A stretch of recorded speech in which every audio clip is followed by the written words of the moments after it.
ज़कात के बारे में बड़ा स्ट्रिक्ट होना चाहिए। कुरान मजीद में जहाँ नमाज का ज़िक्र आया है वहाँ अक्सर मकामात पर साथ ज़कात का भी ज़िक्र आया है।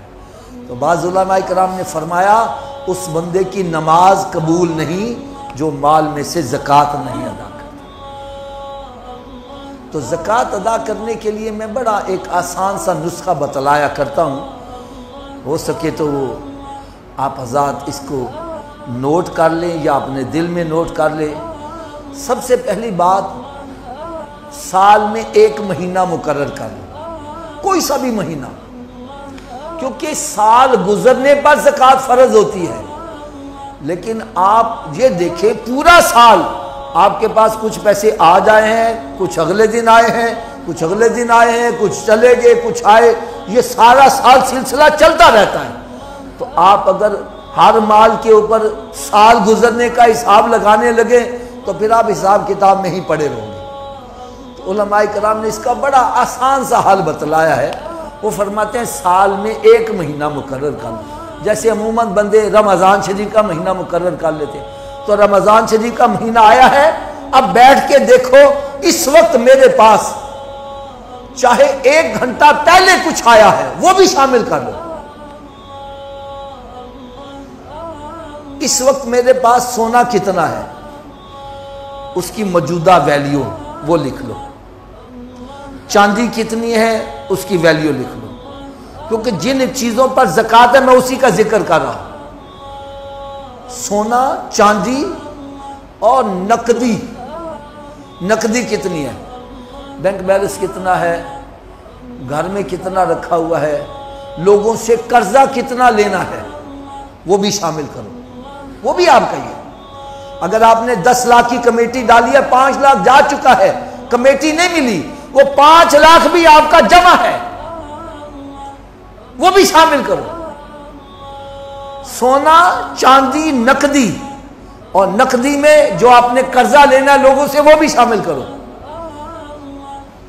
और फिर माले तिजारत, क्या मैंने कहा, अगर आपके पास दुकान है, माले तिजारत जितना भी है, गोदाम है उसमें जो माल रखा हुआ है। इसी तरह अगर आपने कोई प्लाट या मकान इस नीयत से लेके रखे हैं, जैसे बंदे कारोबार करते हैं ना, पैसे वैसे पड़े डिवैल्यूएट होते रहेंगे, चलो यार कोई मकान ले लेते हैं, कल को महंगा होगा तो बेच देंगे, तो ये माले तिजारत में आ जाएगा, उसकी भी वैल्यू शामिल करो। और अगर आपने वैसे प्लाट लेके रखा हुआ है कि यार चल कल को काम आ जाएगा, या लेके रेंट पे दे दिया, तो इस पे ज़कात नहीं है, वो माले तिजारत। तो आप समझते हैं कई बंदे इन्वेस्टर होते हैं जिनका काम ही होता है ये प्लाट ले लो, ये मकान ले लो, फला चीज़ ले लो, कल को महंगा होगा तो बेच देंगे। तो इस नीयत से जो माल लिया है उसकी भी वैल्यू निकाल लो। फिर सुन लो, सोना, चांदी, नकदी, नकदी में या आपने लोगों से जो कर्जा लेना वो भी ले लो, वो भी शामिल कर लो। और माले तिजारत, जो भी माले तिजारत उसकी मौजूदा वैल्यू वो आप निकाल लो। इन सब को जमा कर लो। क्या करना है, ऊंची बोलो जरा, इन सब को जमा कर लो। अगर फर्ज माल इसकी वैल्यू बनी है 50 लाख, कितनी, अब आपने ये देखना है मैंने लोगों का कर्जा देना कितना है। अगर आपने 50 लाख ही कर्ज देना या 60 लाख देना है तो आप पर ज़कात फर्ज नहीं है। और अगर आपने 40 लाख लोगों का कर्ज, क्योंकि होता पता क्या है, गोदाम के अंदर माल रखा हुआ है लेकिन होता जनाब लोगों का है, कर्जा लेके रखा होता है, उधार लेके रखा हुआ है। तो इस्लाम बड़ा बेहतरीन मज़हब, सबसे बेहतरीन मज़हब है।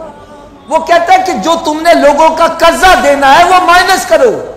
अगर आपने 40 लाख लोगों का कर्जा देना है वो माइनस करो, बाकी कितना रह जाएगा, 10 लाख। तो 10 लाख के ऊपर ज़कात है, 1 लाख के ऊपर 2500, तो 10 लाख के ऊपर 25,000 बन जाएगी। तो ये ज़कात अल्लाह ताला के रास्ते में खर्च करनी है, और कोशिश ये करनी है सबसे अफजल अपने ख़ानदान में देखो जो मुस्तहिक है उसको ज़कात दिया जाए।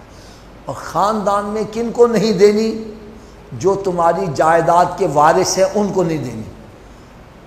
मसलन बाप बेटी को नहीं दे सकता, बेटे को नहीं दे सकता, बाप को नहीं दे सकता। हाँ, भाई को आप दे सकते हैं, बहन को दे सकते हैं, और अपने जो आपके रिश्तेदार हैं इनको आप, जो आपकी जायदाद के हिस्सेदार नहीं है, अगर वो मुस्तहिक है तो उसको जायदाद में से हिस्सा दे दो, नहीं समझ ली। भाई बहन को दे सकता है।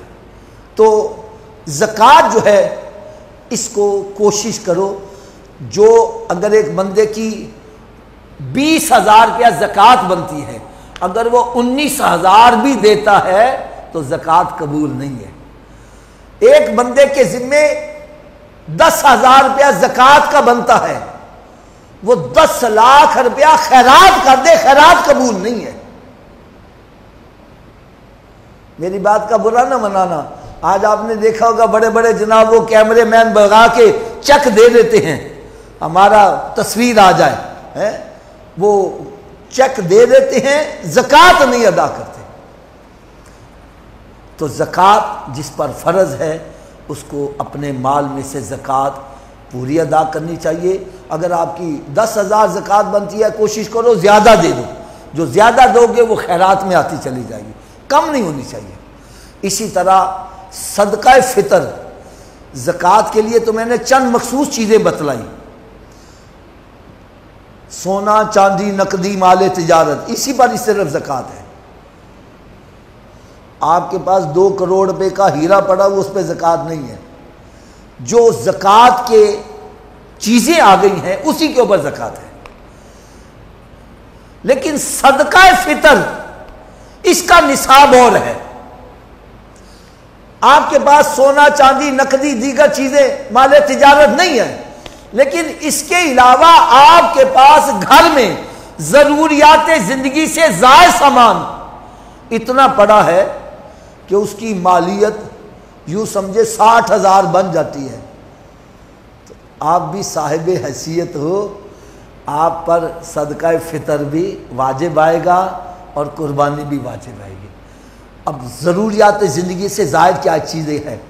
बंदे के 2-3 सूट जो होते हैं वो ज़रूरियात ज़िंदगी के मुताबिक होते हैं। अब इससे ज़ायद जो हमारे ट्रक भरे हुए हैं, एक एक सूट 50-50 हज़ार रुपये का है, वो ज़रूरियात ज़िंदगी से ज़ायद है। इसी तरह सवारी एक ज़रूरियात ज़िंदगी के मुताबिक, अगर एक बंदे के पास 2-3 हैं तो वो भी ज़रूरियात ज़िंदगी से ज़ायद है। बर्तन ज़रूरियात ज़िंदगी के मुताबिक 2-4 ही होंगे, लेकिन हमारे घरों में सारे वो जनाब शोकेस भरे पड़े होते हैं, वो कई साल गुजर इस्तेमाल की बारी भी नहीं आती, वो ज़रूरियात ज़िंदगी से ज़ायद है। इसी तरह हमारे घर में सोफे सेट रखे हुए हैं, कालीन हैं और दीगर चीज़ें, इनके बगैर बंदा जिंदा रह सकता है। ये ज़रूरियात ज़िंदगी से ज़ायद चीज़ें आएंगी, इनकी अगर मालियत 60,000 के करीब बन जाती है, क्योंकि 60,000 का 52.5 तोले चांदी आप ख़रीद सकते हैं, तो ऐसा बंदा साहिब हैसियत कहलाता है। ऐसे बंदे पर सदका फ़ितर भी वाजिब आता है और कुर्बानी भी वाजिब आएगी। अल्लाह ताला मुझे और आप सबको अमल करने की तौफीक अता फरमाए।